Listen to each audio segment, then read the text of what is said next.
यहाँ दिल्ली जंतर मंतर पर इस गूंगी बहरी सरकार को ललकारने वाले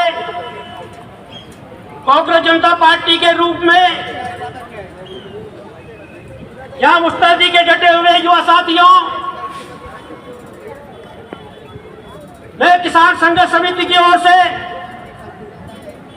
आप लोगों की जज्बे हौसले की सराहना करता हूं और अपने संगठन की ओर से आप लोगों को समर्थन देता हूं। साथियों, ये लड़ाई आप लोगों की नहीं है, लड़ाई किसानों की भी है, लड़ाई मजदूरों की भी है, ये पत्रकारों की भी है और साहित्यकारों की भी है। साथियों, ये जितने भी बच्चे हैं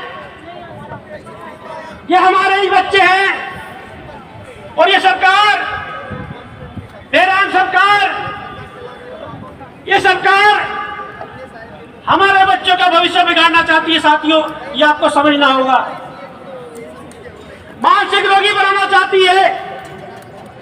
वही सरकार, उसका जो मातृ संगठन है, उनका जो एजेंडा है, उनका एजेंडा ये है कि इस देश के युवाओं को पाखंड में धकेल कर, अंधविश्वास में धकेल कर, इनका ब्रेन वॉश करके शिक्षा से वंचित कर दिया। साथियों, ये षड्यंत्र देश में चल रहा होगा।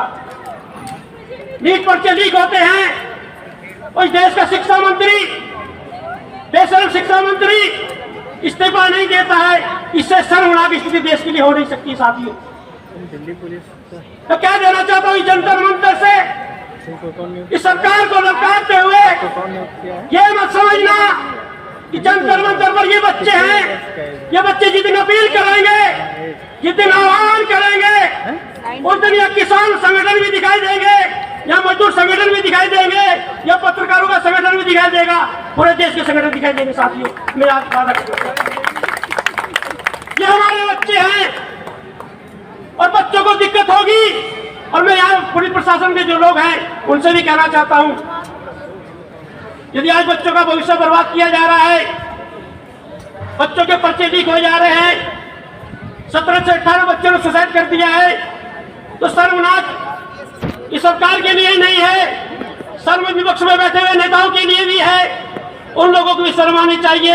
यदि सरकार के लोग बेगैरत बने हुए हैं तो बेशर्म विपक्ष के लोगों को मुद्दा उठाना चाहिए। साथियों, ये हम कहना चाहते हैं।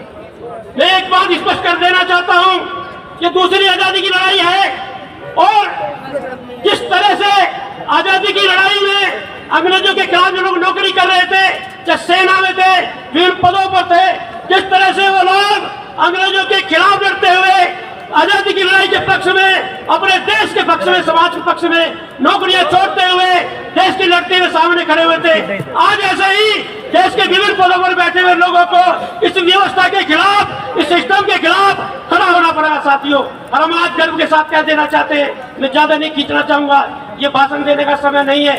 हम आपके साथ में हैं और हर स्तर से साथ में हैं, डटे रहिए साथियों, ये लड़ाई जीत कर रहेंगे।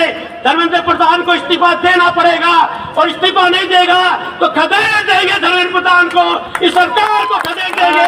तो दिल्ली में बैठे हुए लोग हैं, चाहे प्रधानमंत्री नरेंद्र मोदी हो, गृह मंत्री अमित शाह हो, हम लोग कहते हैं लोकतंत्र में मत रहना, जबरत में मत रहना। ये देश के युवा है, इन्होंने किसी सरकार बदली है, चाहे जेपी क्रांति हो, आजादी की लड़ाई हो, ये दूसरी आजादी की लड़ाई लड़ी जाएगी। साथियों, जय हिंद, जय भारत।